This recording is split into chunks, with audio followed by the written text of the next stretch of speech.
Welcome to Life Happens, where Texans come to protect their legacy and prepare for the second half of life. Join your host, attorney Kim Hegwood with Hegwood Law Group, and our weekly guest as we navigate the challenges that emerge as life happens. Now here's your host, Kim Hegwood.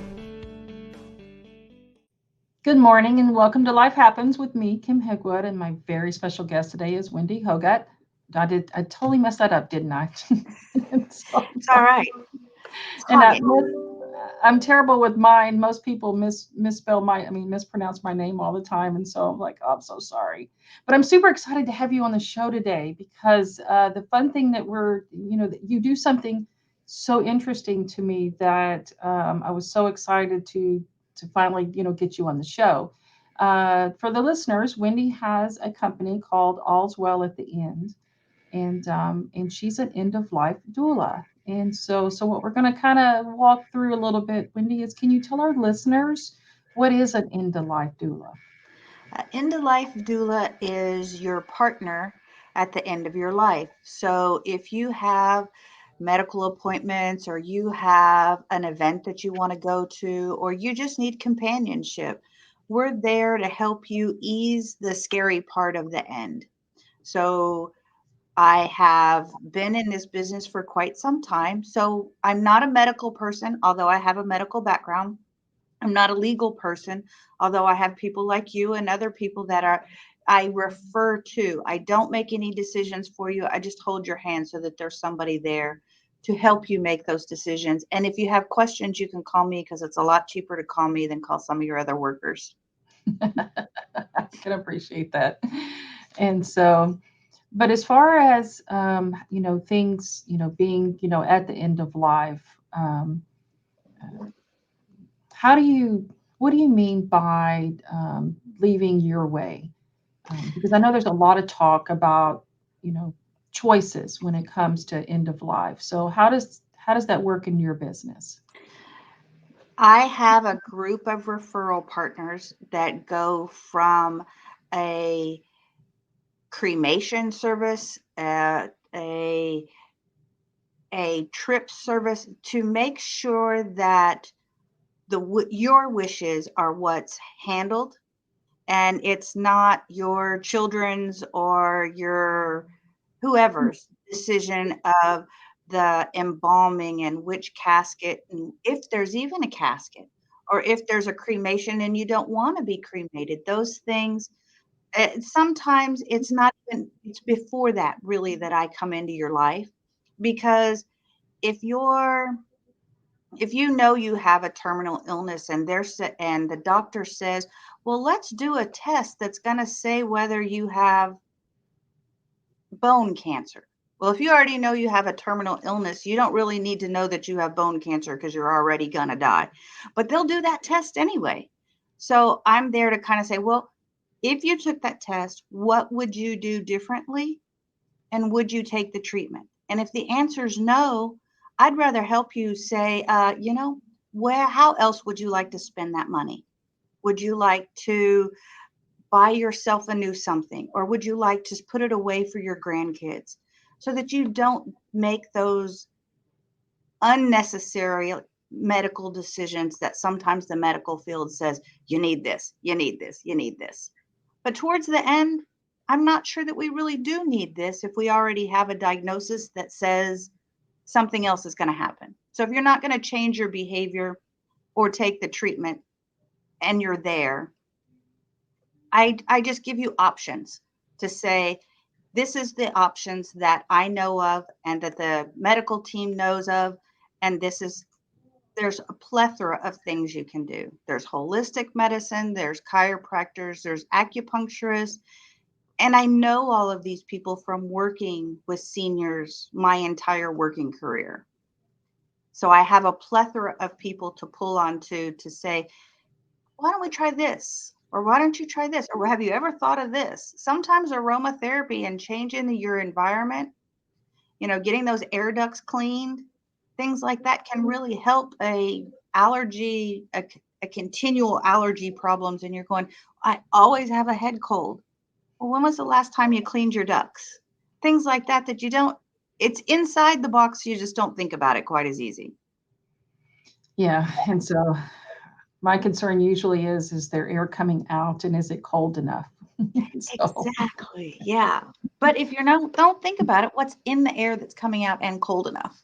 yeah. Yeah. Maybe sometimes you don't want to think about that, but I can appreciate sometimes it's just a matter of a different perspective. And I appreciate the fact that you do that. And so, because I know how helpful that is. And so, but let's give our listeners a little bit more, kind of a picture, kind of a picture of your experience in the sense of, let's talk about a family that you've helped and how it helped them. And so I think examples would be Okay. really helpful for people when they're trying to get a really good handle on, um, do I use Wendy? Do I not use Wendy? So Right. let's do that.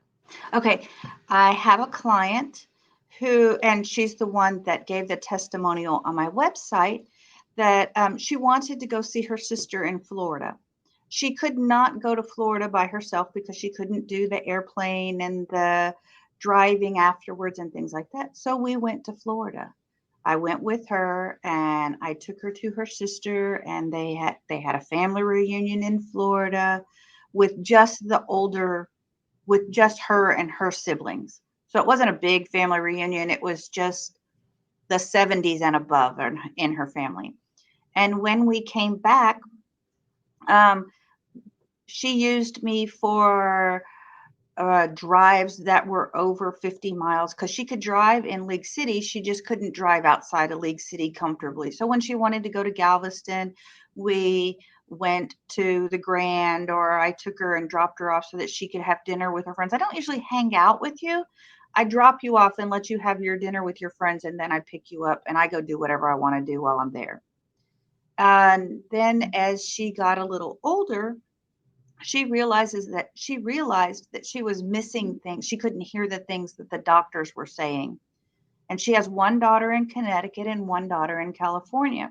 And they wanted to know what the doctor said. So I started going to the doctor and taking notes for them.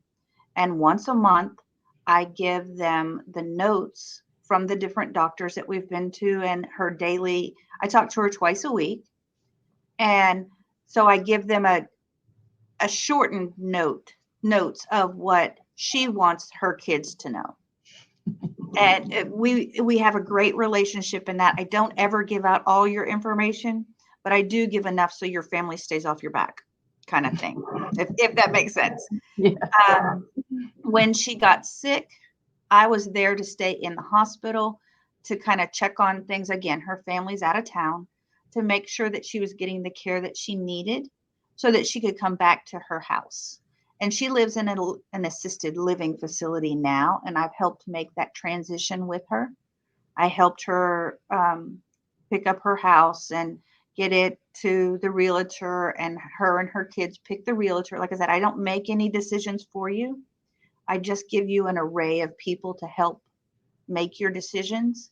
So I don't pick the realtor. I have a bank of 5. I don't pick the lawyer. I have a bank of 5. If you don't like any of those 5, I can give you more references to other people because I do lots of networking within the community to help me have the referrals that I need to suit the person the best. Let's see.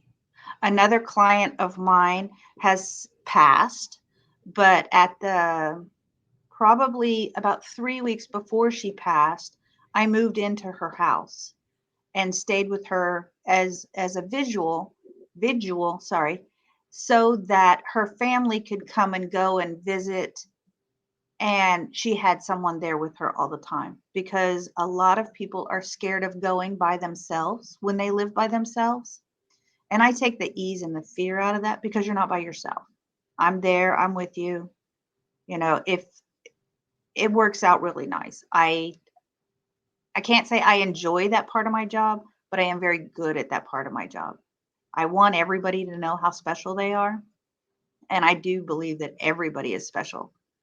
And so to have that care at the end and it not be a burden on your family so that they can be there when they can be, and they want to be and have a peaceful passing, because it can be peaceful. It can be in your house or it can be in your whatever, and it be peaceful. And that's what I hope to bring to my clients, a peace of mind that they can be exactly who they are and be comfortable. Well, that's awesome. And so, but it kind of leads me into the next question, because you've now, with this particular client, you've now moved in and they're 24/7 for 3 weeks. How do you get paid? I with the end of life clients, I have a contract, and it's a private pay at this time, but I don't know of how many of you know that hospice used to be private pay, and then they got taken in under because it's such a needed service, they became coverable by insurance.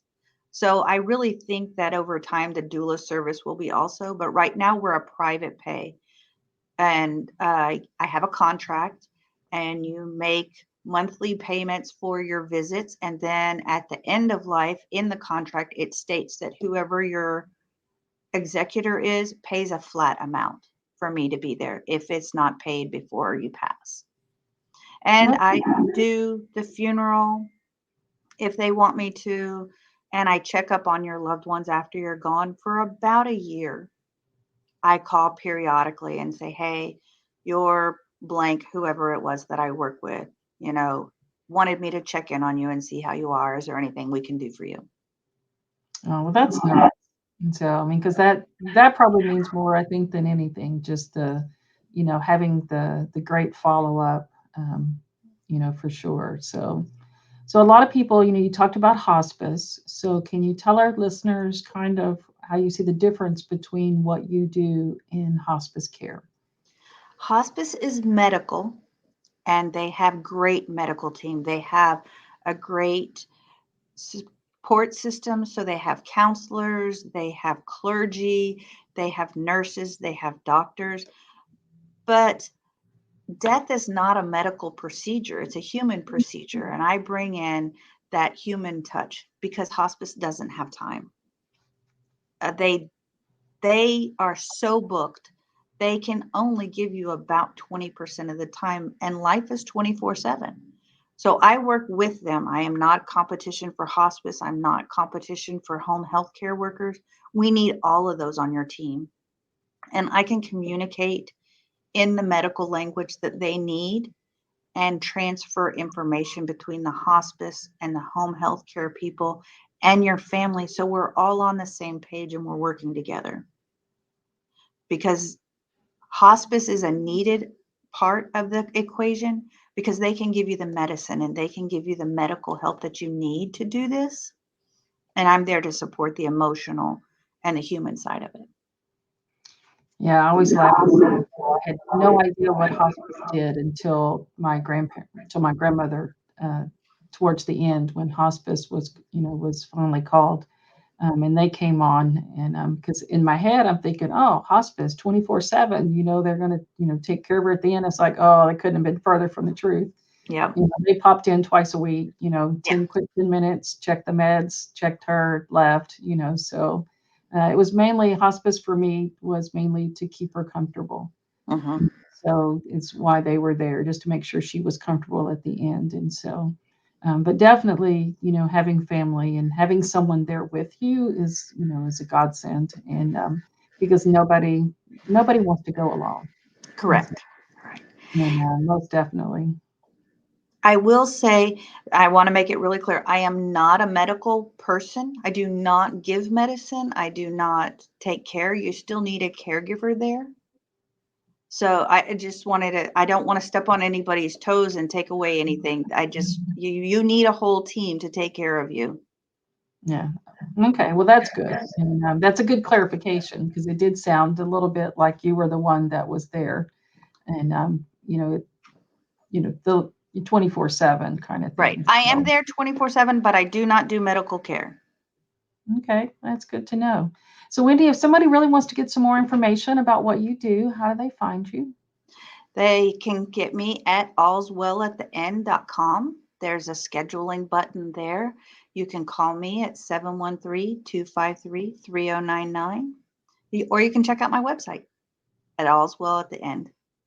Perfect. And so I just wanted to thank you so much for being on the show. It's such good information, and having somebody that can help navigate those things is really, really important. So I appreciate it immensely.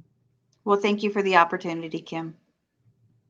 Thanks for tuning in to this week's episode of Life Happens with Kim Hegwood. Be sure to tune in every Thursday at 10 a.m. wherever you listen to your podcast as we navigate through the challenges that emerge as life happens.